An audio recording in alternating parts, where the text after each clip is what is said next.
బోనాలమే ఆషాఢ మాసాన బోనాలమే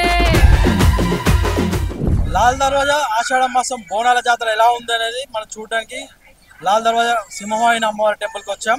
ఇక్కడ ఓల్డ్ సిటీలో అమ్మవారికి ఎలా పూజలు చేస్తారు ఏంటి అనే విషయాలు చర్చించడానికి ఆలయ చైర్మన్ ఉన్నారు. ఆయన వివరాలు తెలుసుకునే ప్రయత్నం చేద్దాం.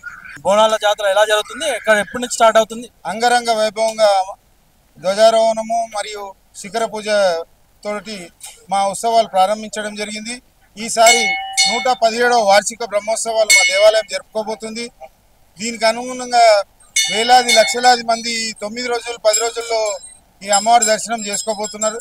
దానికి అనుగుణంగా మేము కూడా అన్ని ఏర్పాట్లు చేస్తున్నాము.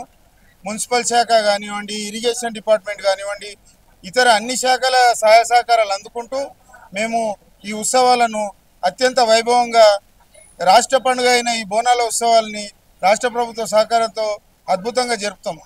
ఈ బోనాల్లో ఎలా ఉంటుంది, ప్రోటోకాల్ ఏంది, ఎలా మెయింటైన్ చేస్తారు? విఐపి అని మిగతా వాళ్ళైనా ఎలా మెయింటైనింగ్ చేస్తున్నారు? గతం మాదిరిగానే రెండు వైపుల నుంచి రెండు క్యూ లైన్లు ఉంటాయి. కాకపోతే గతంలో ఏదైతే విఐపి పాస్ల క్యూ లైన్ ఉందో అది వచ్చి ఇక్కడ మొత్తము గుమిగూడడం జరుగుతుంది. దానికి సపరేట్గా ఒక క్యూ లైన్ ఏర్పాటు చేస్తున్నాం. వీలైనంత త్వరగా మహిళా భక్తులకు కానివ్వండి, వృద్ధులకు కానివ్వండి ఎలాంటి అసౌకర్యం కలగకుండా స్పెషల్ టీంలను ఏర్పాటు చేస్తూ మహిళా సేవకులు ఎవరైతే ఉంటారో వాళ్ళ సహాయ సహకారాలు తీసుకుంటూ అత్యంత త్వరితగతిన వాళ్ళకు దర్శన ప్రాప్తం కలిగించే విధంగా మా ఆలయ కమిటీ ముందుకు. ఇవాళ నుంచి ధ్వజారోహణ చేస్తున్న పూజ చేస్తున్నాను అన్నారు కదా, ఇక్కడి నుంచి ఎక్కడ స్టార్ట్ అవుతుంది, ఎక్కడి వరకు ఎండ్ అవుతుందని చెప్పండి. ఉదయం దేవి అభిషేకం కార్యక్రమం అయింది. తర్వాత ధ్వజారోహణం, శిఖర పూజ, తర్వాత కలశ స్థాపన జరుగుతుంది. లక్ష అక్షితార్చన, ఘటాలకు స్వాగతం. కాశీ విశ్వనాథ దేవాలయం నుండి ప్రారంభమై అన్ని దేవాలయాలు తమ తమ ఘటాలను తీసుకుంటూ ఊరేగింపుగా బయలుదేరుతారు.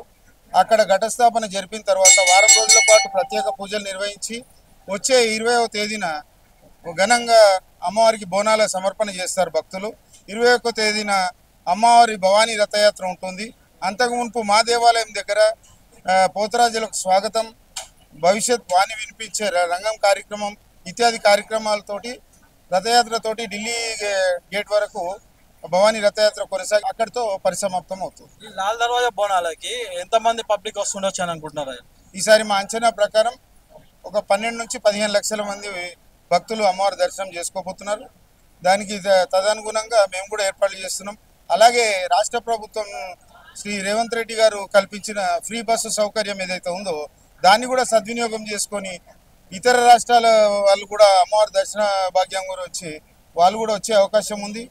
ఇక్కడ రాష్ట్రాలే కాకుండా పక్క రాష్ట్రాల నుంచి కూడా ప్రతి సంవత్సరం అమ్మవారికి ఈ ఆషాఢ కాలంలో ముఖ్యంగా అమ్మవారిని దర్శనం చేసుకోవాలన్న సంకల్పంతో వాళ్ళందరూ తండోపతండాలుగా వస్తారు. తదనుగుణంగా మేము కూడా ఆలయ కమిటీ అన్ని విధాల ఏర్పాట్లు చేసుకుంటాం. 117వ వార్షికోత్సవం సందర్భంగా స్పెషల్గా ఏమైనా మెయింటైన్ చేస్తున్నారు?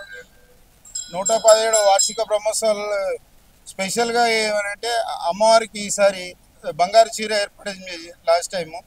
అలాగే భక్తులకు కూడా ఎలాంటి ఇబ్బంది కలగకుండా స్పెషల్ క్యూ లైన్లు ఏర్పాటు చేయడము, ప్రసాద పంపిణీ, అలాగే నీటి సౌకర్యము, ఇవన్నీ కూడా వాళ్ళు క్యూ లైన్లలో ఉండి కూడా ఎలాంటి ఇబ్బందులు పోకుండా మేము ముఖ్యంగా ఇక్కడ భక్తులకే మా ప్రాధాన్యత. భక్తులకు ఎలాంటి ఇబ్బందులు కలగకుండా మా ఆలయ కమిటీ అన్ని రకాల చర్యలు తీసుకుంటుంది. అలాగే ఇప్పుడు కొత్తగా వాకీ టాకీలు మా ఆలయ కమిటీ ఏదైతే ఉందో ప్రతి ఒక్క 5 మెంబర్స్ కమిటీని ఏర్పాటు చేసి వాకీ టాకీలు ఇస్తున్నాము. ఎక్కడ ఏ సమస్య ఉన్నా తొందరగా పరిష్కారం చేసుకుంటూ బ్రహ్మాండంగా ఈసారి బోనాలను నిర్వహించుకోబోతుంది. సో చూసాం కదా, ఇది లాల్ దర్వాజా సింహవాహిని అమ్మవారి బోనాల జాతరలో ధ్వజారోహణం మొదలుపెట్టి బంగారు తొలి బోనం సమర్పణతో 21వ తేదీ బోనాల సమర్పణ ముగిస్తూ మరుసటి రోజు భవిష్యవాణి, సాయంత్రం అమ్మవారి ఊరేగింపుతో లాల్ దర్వాజా సింహవాహిని అమ్మవారి బోనాల సమర్పణ, బోనాల జాతర ముగిస్తుందని చెప్పేసి ఆలయ కమిటీ చైర్మన్ చెప్తున్నటువంటి విధానం. కెమెరా పర్సన్ ప్రభాకర్తో జ్వాలా, సమయం టీవీ, హైదరాబాద్. పట్టమంత బోనమెత్తి ఆడింది ఆట, సిటీ అంత సిగమెత్తి ఊగని పూట.